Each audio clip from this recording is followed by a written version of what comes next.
السلام علیکم، آپ دیکھ رہے ہیں شمع نیوز۔ میں ہوں گل محمد لغاری۔ آئیے آپ کو لے چلتے ہیں آج کی خبر کی جانب۔ ایس ایس پی ضلع شہید بے نظیر آباد کے تنویر امن تونیو کی جانب سے تعلقہ سکنڈ سمیت ضلع شہید بے نظیر آباد میں کرائم ختم کرنے کے لیے سکنڈ تھانے میں اہم اجلاس بلایا گیا۔ اجلاس میں سکنڈ سب ڈویژن کے 4 تھانوں کے D S P, S H O اور آفس سپرنٹینڈنٹ کے اسٹاف نے شرکت کی۔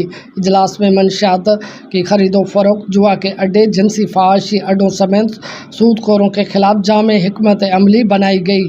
اس موقع پر ایس ایس پی تنویر امن تونیو نے کہا کہ سکنڈ سمیت پورے ضلع کو ہر قسم کے کرائم سے پاک کریں گے اور اسی سلسلے میں سکنڈ سب ڈویژن کے 4 تھانوں کے اسٹاف کا اجلاس بلایا ہے۔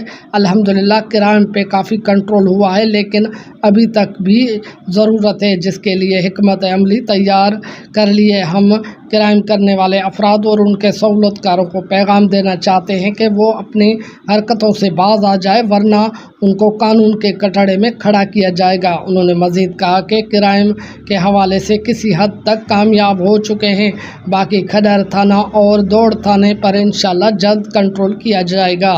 شمع نیوز اسٹوڈیو سے فی الوقت اتنا ہی۔ مزید خبروں اور اپڈیٹ کے لیے دیکھتے رہیے شمع نیوز۔